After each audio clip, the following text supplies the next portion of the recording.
शिक्षकों के विद्यालय आवंटन में सक्षमता प्राप्तांक का कोई मायने नहीं। 5 कोटियों के शिक्षकों का होगा 5 क्षेत्रों में पदस्थापन। नमस्कार और आदाब आप तमाम दर्शक बंधुओं को, मैं हूं एसके चौधरी।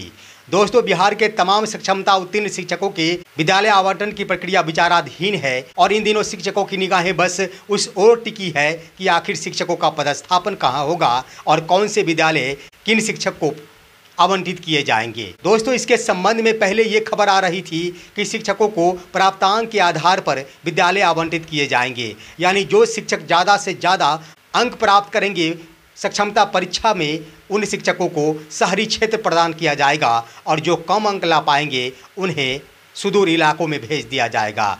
परंतु एसीएस डॉक्टर एस सिद्धार्थ के कार्यकाल में कुछ उल्टा ही होते दिखते नजर आ रहा है, जिसके क्रम में प्राप्तांक के मायने को ही समाप्त कर दिया गया है और शिक्षकों को 5 कोटि में बांटकर 5 क्षेत्रों में पदस्थापित करने की बात चल रही है।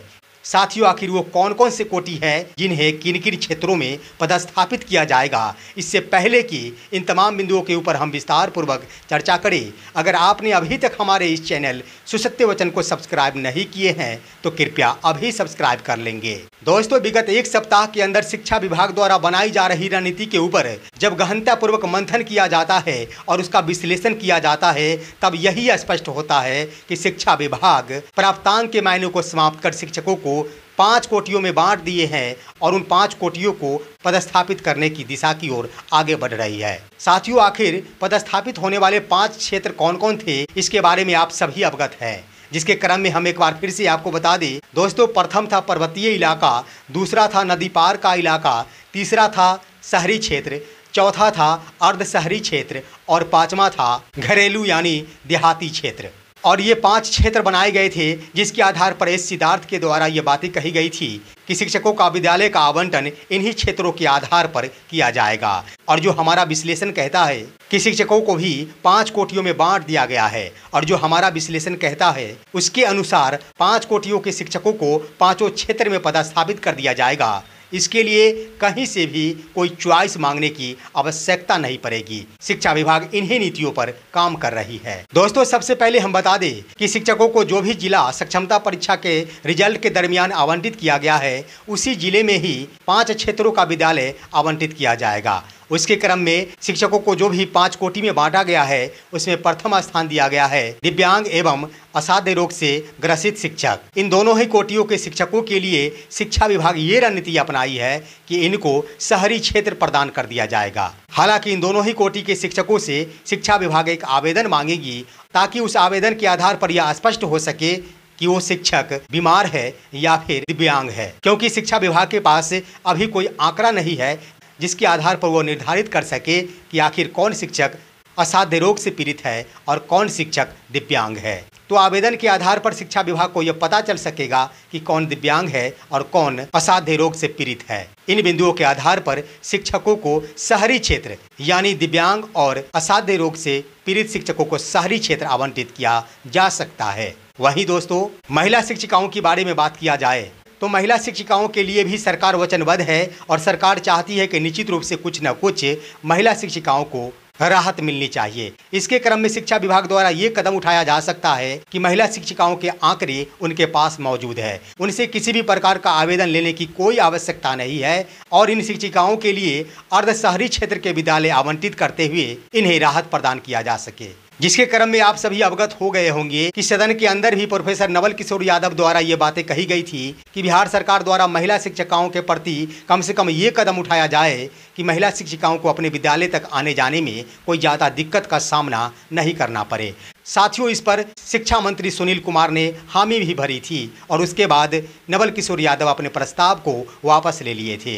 तो इन बिंदुओं के आधार पर यह कहा जा सकता है कि महिला शिक्षिकाओं को अर्ध शहरी क्षेत्र का विद्यालय आवंटित किया जा सकता है और वो विद्यालय आवंटित करते हुए उन्हें राहत प्रदान की जा सकती है। रही बात गृह प्रखंड या फिर अगल बगल के प्रखंड की बात, तो ये निश्चित नहीं है। जो भी जिला आवंटित किया गया है उस जिले के कोई भी अर्ध शहरी क्षेत्र का विद्यालय महिला शिक्षिकाओं को आवंटित किया जा सकता है। तो ये 2 कोटि हो गए दोस्तों। तीसरे कोटि है वैसे शिक्षक जो पति और पत्नी दोनों ही शिक्षक के रूप में कार्यरत है। इस कोटि के शिक्षकों के लिए भी एक आवेदन मांगे जाएंगे ताकि शिक्षा विभाग को यह पता चल सके कि निश्चित रूप से दोनों पति पत्नी शिक्षा विभाग में कार्यरत है और उन्हें राहत देने की सख्त आवश्यकता है। साथियों, आवेदन के आधार पर शिक्षा विभाग को ये बातें पता चल जाएगी कि आखिर कौन से शिक्षक पति पत्नी दोनों शिक्षा विभाग में शिक्षक के रूप में कार्यरत है और उन्हें भी शहरी क्षेत्र आवंटित किया जा सकता है। शहरी क्षेत्र के अंतर्गत दिव्यांगजन, पति पत्नी दोनों शिक्षक और असाध्य रोग से पीड़ित शिक्षक तीनों को शहरी क्षेत्र प्रदान किया जा सकता है। तो इस तरह से 3 कोटि समाप्त हो गए दोस्तों और 2 क्षेत्र भी समाप्त हो गए। अभी भी 3 क्षेत्र बचे हैं जिनका विद्यालय शेष 2 कोटि के शिक्षकों को आवंटित किया जाना है। साथियों, इसके क्रम में बता दें कि अन्य 3 कोटि में है पर्वतीय इलाका, नदी पार का इलाका और घरेलू यानी देहाती क्षेत्र। साथियों, इसके क्रम में बचे हुए हैं बिहार के 40 वर्ष से कम आयु के पुरुष शिक्षक और 40 वर्ष से ऊपर के पुरुष शिक्षक।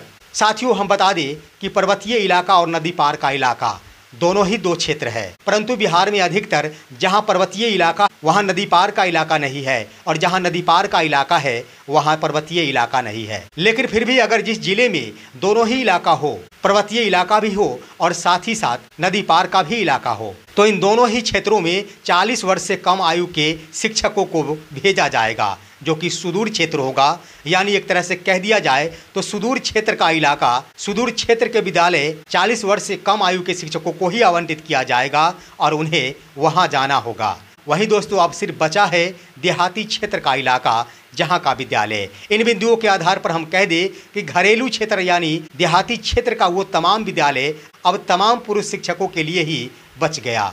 यानी 40 वर्ष से ऊपर के जितने भी पुरुष शिक्षक होंगे उन तमाम शिक्षकों को देहाती इलाका यानी घरेलू इलाका का विद्यालय आवंटित किया जाएगा। शर्त ये रहेगी कि वो नदी पार का इलाका नहीं होगा और पर्वतीय इलाका नहीं होगा। तो एक तरह से विश्लेषण के आधार पर यह कहा जा सकता है कि ऐसी ही नीति शिक्षा विभाग द्वारा बनाई जा रही है जिसके आधार पर शिक्षा विभाग को ज़्यादा माथापच्ची करने की आवश्यकता नहीं पड़ेगी, ना ही शिक्षकों से ज़्यादा आवेदन मांगे जाएंगे और ना ही शिक्षकों के लिए ज़्यादा माथापच्ची करने पड़ेंगे। रिक्तियों के सापेक्ष ही उनका पदस्थापन भी हो जाएगा और शिक्षा विभाग और बिहार सरकार भी शिक्षकों के विद्यालय के आवंटन के नाम पर क्रेडिट लेने में पीछे नहीं रह पाएगी, क्योंकि उनके द्वारा कह दिया जाएगा कि हमने महिला शिक्षिकाओं को बहुत बड़ी राहत प्रदान की है, हमने दिव्यांग शिक्षकों को राहत प्रदान की, हमने पति पत्नी शिक्षक को राहत प्रदान की, हमने असाध्य रोग से पीड़ित शिक्षकों को राहत प्रदान की, हमने 40 वर्ष से ऊपर के पुरुष शिक्षकों को सुदूर इलाका में नहीं भेजा,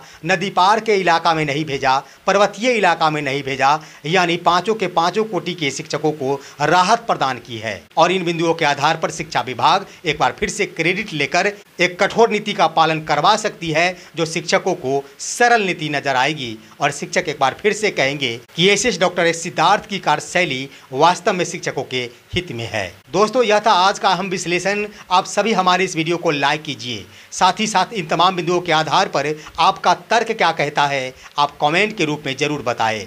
और अब दीजिए अपने ही दोस्त एस के चौधरी को इजाजत। जय हिंद, जय भारत।